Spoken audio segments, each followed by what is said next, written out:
my channel Inspire Pharma. Today we are going to discuss about one psychological problem. आज हम एक psychological problem के बारे में डिस्कस करने वाले हैं. आप लोगों ने इस प्रॉब्लम का नाम जरूर सुना होगा. आज हम बात करने वाले हैं पैनिक अटैक्स के बारे में. आज हम बात करने वाले हैं कि व्हाट आर द रीजंस जिसकी वजह से पेशेंट्स में पैनिक अटैक्स हो सकते हैं and what are the various symptoms जो जब पेशेंट को पैनिक अटैक होता है तो कौन कौन सी वेरियस सिम्टम्स पेशेंट्स में होते हैं. सबसे पहले अगर हम पैनिक अटैक्स की बात करें तो पैनिक अटैक्स का मतलब है एंजाइटी का अटैक होना. पेशेंट में अगर कोई भी एंजाइटी का अटैक होता है जो किसी भी रीजन की वजह से उसे पैनिक अटैक बोला जाता है.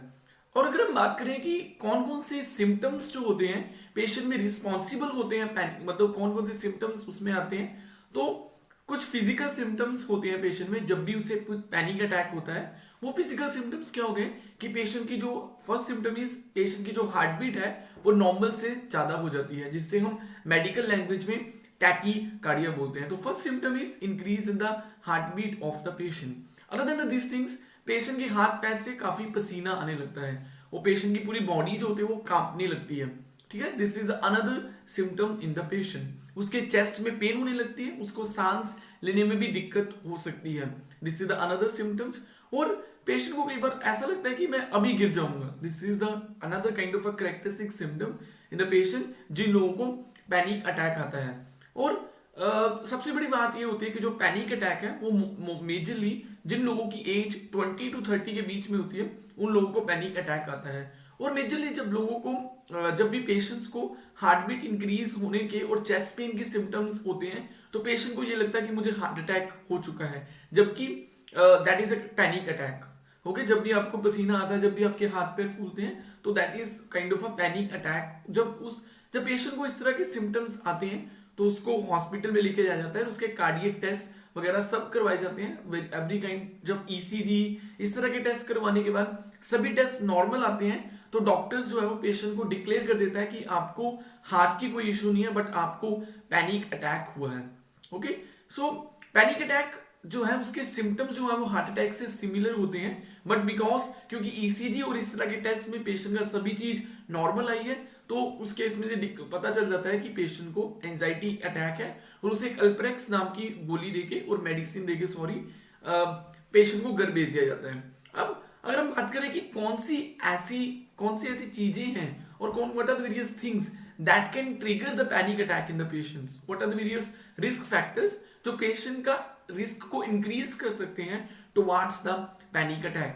तो सबसे पहली चीज क्या होती है कि मान लो अगर आपका कोई भी रिलेटिव है या कोई भी नियर बाय पेशेंट की किसी भी सीवियर डिजीज की वजह से डेथ हो जाती है एट वेरी अर्ली एज, मान लो हार्ट अटैक से डेथ हो जाती है, किडनी फेलियर से डेथ हो जाती है, अचानक और सडन डेथ हो जाती है, तो वो जो डेथ होना है that can create the panic in the certain people. वो चीज जो बहुत सारे लोगों में पैनिक क्रिएट कर सकती है कि वो ये सोचने लगता है कि कहीं मेरे को ऐसा ना हो जाए क्योंकि मेरे में भी इस तरह के सिम्टम्स रहते हैं.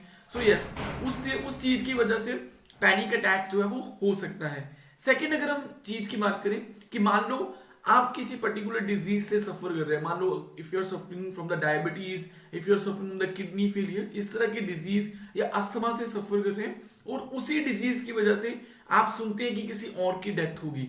Okay, so again that can also increase the risk of the panic attack in the patients. Okay, so and अगर हम आज के एरा की बात करें तो आज के एरा में ये रिसर्च की गई है कि जो online searching of the symptoms about the particular disease that also triggers a panic attack in the patient.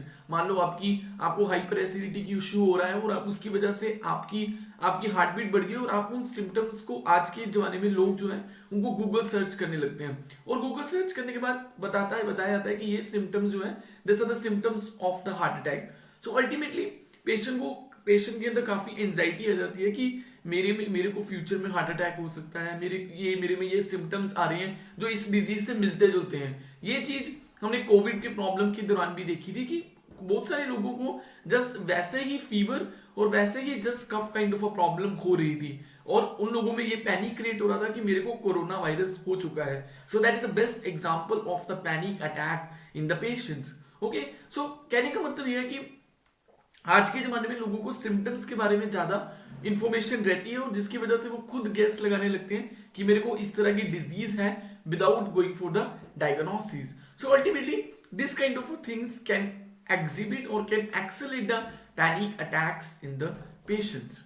Okay, so in this video we have discussed about the कि panic attacks क्या होते हैं. Panic attacks are the anxiety attacks जिसमें patient की heart beat, patient को chest pain, patient को पसीना आने लगता है, पेशेंट की हाथ पैर कांपने लगते हैं, इस तरह के सिम्टम्स रहते हैं. और मैंने आपको रीजंस बता दिए क्या क्या रीजंस जो है वो पैनिक अटैक को ट्रिगर कर सकते हैं. अगली वीडियो में हम बात करेंगे कि पैनिक अटैक पैनिक डिसऑर्डर में कैसे कन्वर्ट हो सकते हैं. कि अगर किसी पेशेंट पैनिक डिसऑर्डर क्या होता है कि बार बार कंसिस्टेंटली पैनिक अटैक्स पेशेंट्स में होना. ठीक है, तो अपनी नेक्स्ट वीडियो में हम उसके बारे में बात करूंगा. I hope this video is quite informative for you about the panic attack. Like my other videos and keep supporting Inspire Pharma. Thank you so much.